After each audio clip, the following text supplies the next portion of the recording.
올해 포럼은 이미 잘 알고 계시겠지만 마이스 도시를 되살리다라는 주제로 다양한 논의들 이어가고 있습니다. 산업의 현황과 사례 그리고 향후 계획들까지 여러 시각으로 또 소중한 의견들 나누고 있는데요. 지금의 이 마이스 산업이 도약의 길을 찾기 위해서는 저희가 함께 논의해야 할 몇 가지 키워드가 있죠. 이어지는 두 번째 세션에서는 그 중에 하나 논의해 보도록 하겠습니다. 마이스와 도시, 레거시, 파급 효과 전망에 대해서 JMIC 카이 하텐도르프 회장님의 두 번째 강연으로 시작해 보도록 하겠습니다. 두 번째 세션 이어서 시작하겠습니다. 영상 함께 만나보시죠.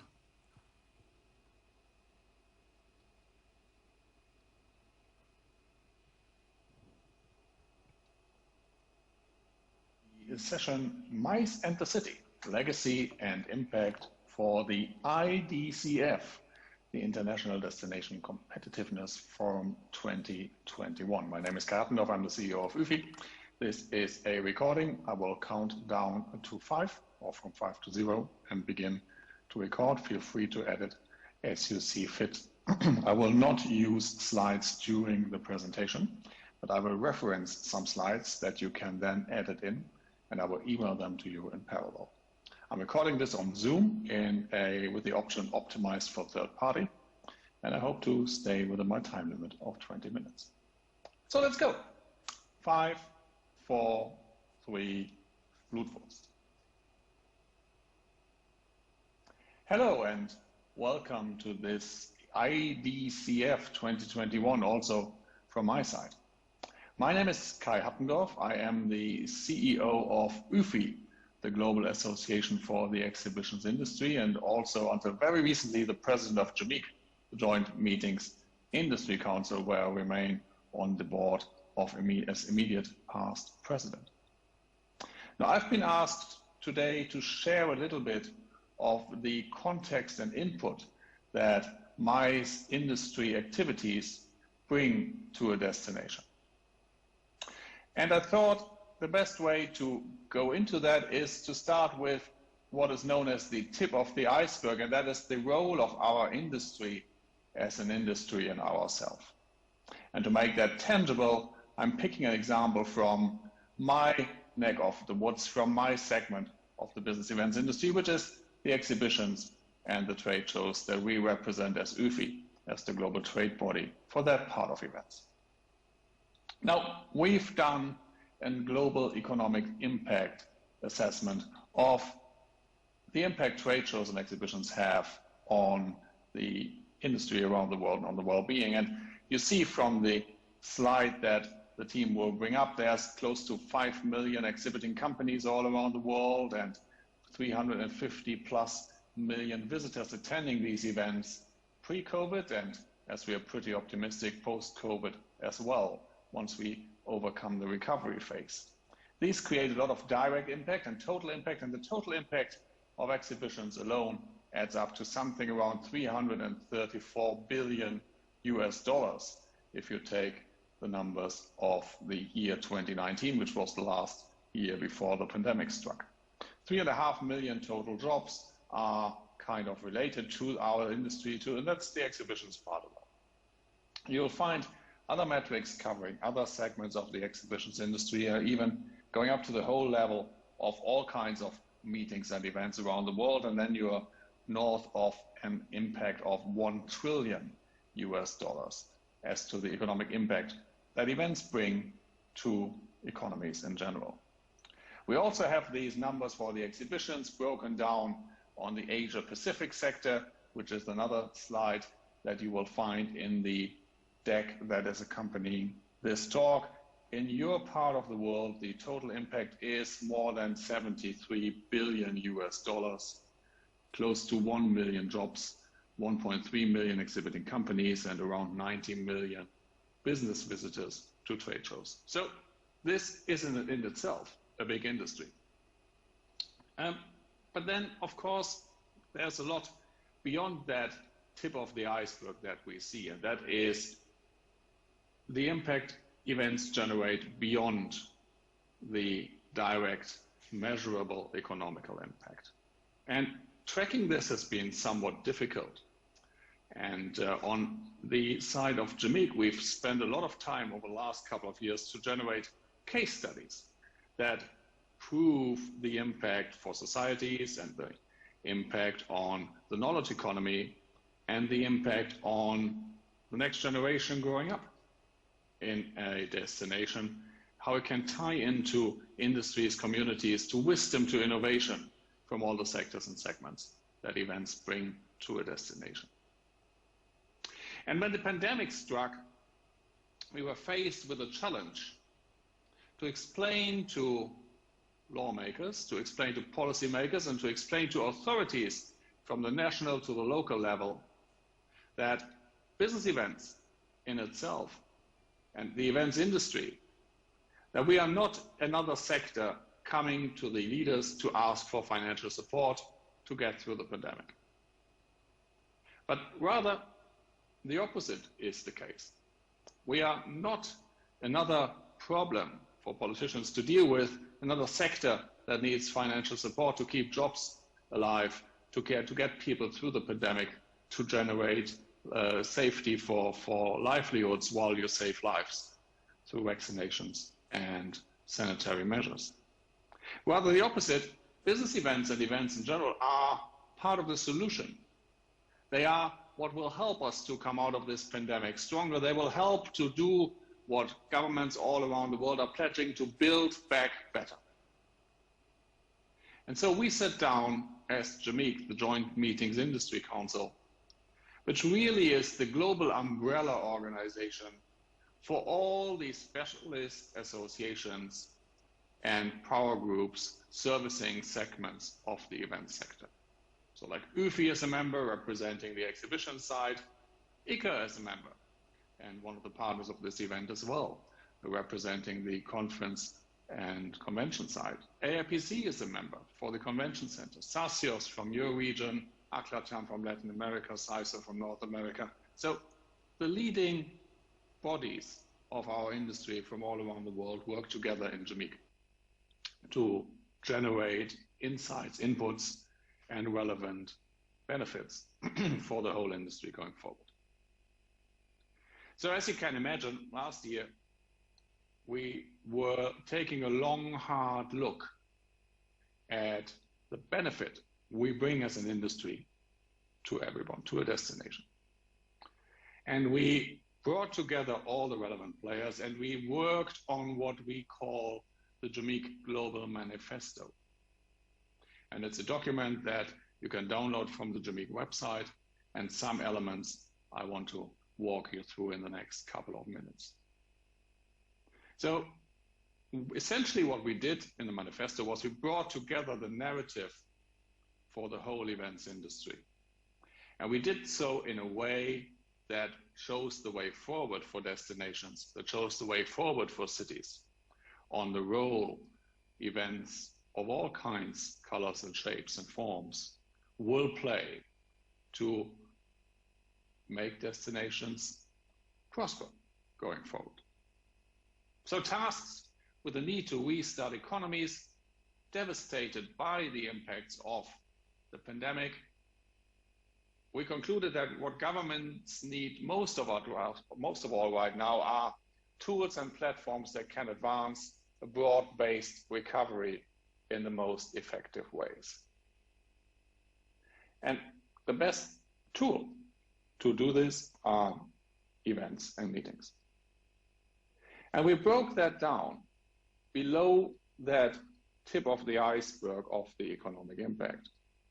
And we identified 15 specific ways how business events create strategic advantage for a destination, for a city, in economic recovery and renewal. And you see these 15 points on another slide in the deck. And I think they're sharing it with you right now. And as you see, these cover economic impact. They're also covering the knowledge economy. They're covering digitization, sustainability. And I want to briefly zoom in on 4 of these elements that I consider to be key to every destination who strives for success going forward. First of all, and that is very much why Face-to-face events are back with a vengeance wherever they can take place safely, wherever our standards and procedures and protocols are in place to make sure that we as an industry can deliver events safely. And that's all about relationships and trust. Now, it is fine to use digital communication to share content.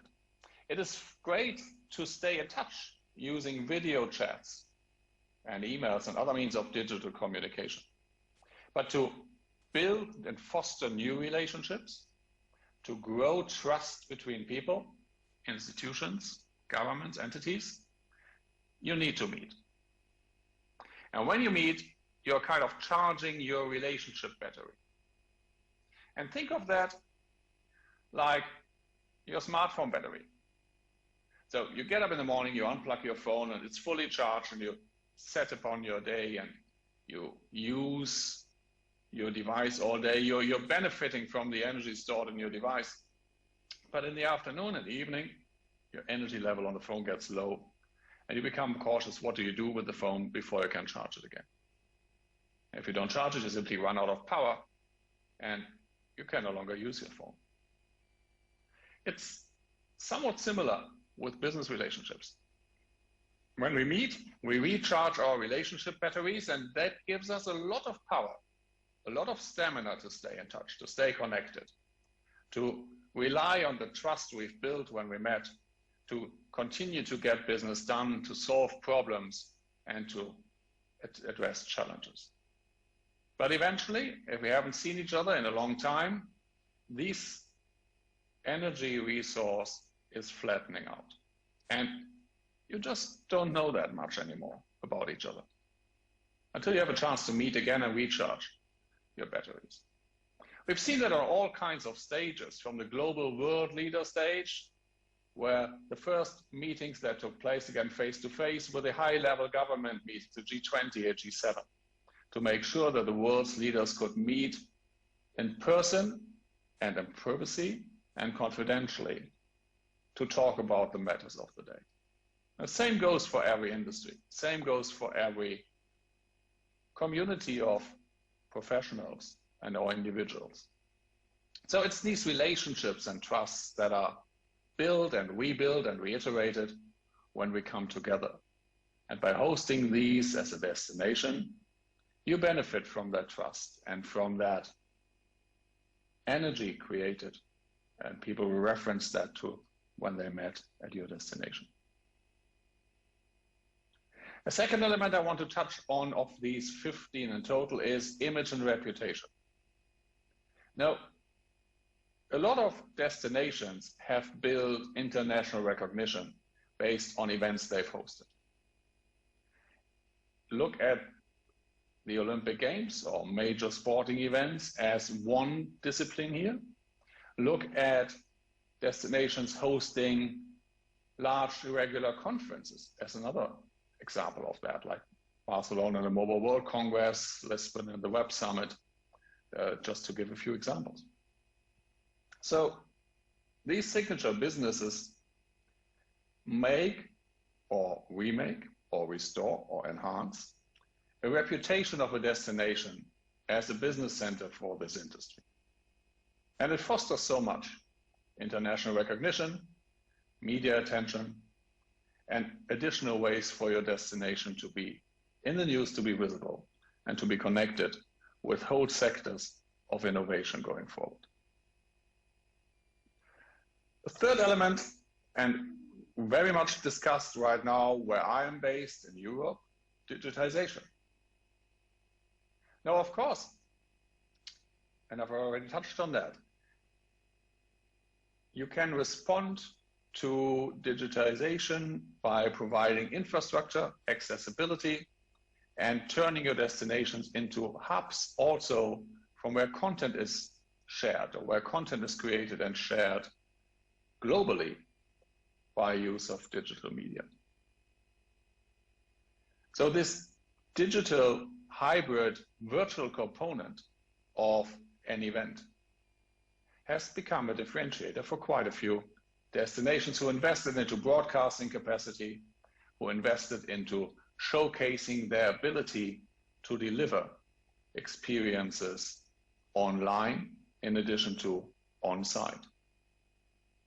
And that's just one of the examples where suddenly events that were always held in person in one part of the world where an association organizing it, for instance, is based, were suddenly hosted on another continent as a digital event, delivered by local talent and local specialists on the technology side, and connecting them up with speakers from all around the world, but carrying the name and the reputation of the destination that was hosting this digital event into the world, almost in the same way as a destination gets pushed in recognition by hosting a physical event.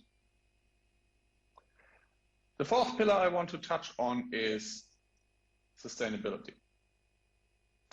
And not only because we are seeing unprecedented heat waves. My country has seen the worst flooding in 100 years a few weeks back. We're seeing wildfires. We're seeing storms. And we read the reports from the scientists saying we are this close already to hitting that 1.5% temperature target that the world agreed on in the 2015 Paris Climate Accord, signed at a major physical event. But also because sustainability will define so much of what we do in the future as an industry. So obviously, implementing commitments governments and regions and destinations made following on the Paris Climate Accord, there is a strong focus on sustainable measures and implementation of sustainable measures. And some argue that this should be a boost for all things digital, because if people don't need to travel, then you don't have the CO2 production that is connected with travel to an event, and therefore you just use some electricity for a digital event. And it's a greener way to do business going forward. And if you don't look at the output level of an event, it's a valid cost to make. But essentially, what will drive the positioning of destinations related to sustainability going forward is to make sure that the benefits of people coming together, the business travel avoided by everybody traveling once to one destination rather than many people traveling around all the time to meet, the intellectual gain around topics around sustainability that can be achieved when people get together, and many, many ways and means of making that event on site more sustainable and reducing the carbon footprint of an event by working well with the venues, working well with suppliers, and giving a good context to the organizers and exhibitors and participants of events to act in a climate neutral way, will make a huge difference and will define again a positioning of a destination going forward. If you have a sustainability policy in place that goes towards carbon neutrality support for the events taking place at your destination, you're in for a big win in competitive bids for hosting events in the future. So these were 4 examples from the Jamic Manifesto, from that total of 15 points and 15 dimensions of destination success, looking at the tool and the power of hosting business events and organizing business events in your space, in your city. So if it's about legacy and impact for MICE and the city, again, events are the key to rebuilding. They are, as an industry, the meeting places and marketplaces where whole industries and communities come together, and this makes them such a strategic tool, not just for us as an industry, but also for governments to use them strategically as an asset in their development plans, in their government strategy plans around climate, be it around climate change, be it around economic recovery, be it around digitization. The key to working jointly for progress there is hosting events and bringing leaders, opinion makers, and those who know together.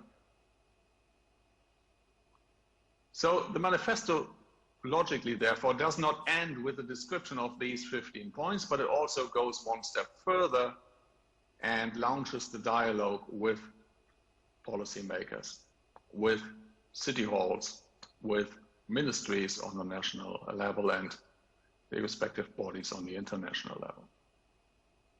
Because these 15 potentials have some policy implications. And these are really, really simple. And we drilled them down into 5 acknowledgements we asked from policymakers to take note of. And there's also a slide on the deck. But here, so first of all, a business event is a controlled gathering.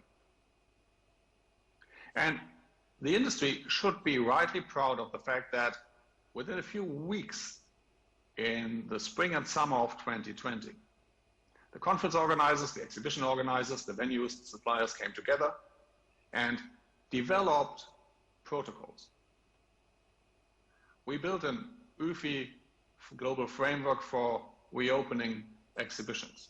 This grew into a joint work of good practices put together by ICA, AIPC, and UFI members all around the world on how to run events safely despite the pandemic. So we can organize business events in a way that is safe for everyone. It's about the floor spacing, it's about the seating plans, it's about hygienic measures in the venue, it's about testing, tracing, it's about 3G, 2G, and all these standards are evolving.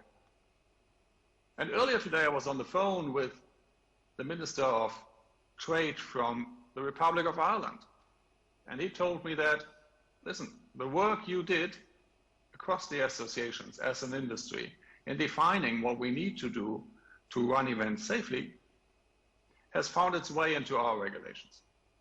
The way we will do it in Ireland is to a large degree how you put it into writing as an industry. And that's a huge success. We know how to do this and we can explain it. And in working together, we can help governments be assured that these events can run safely.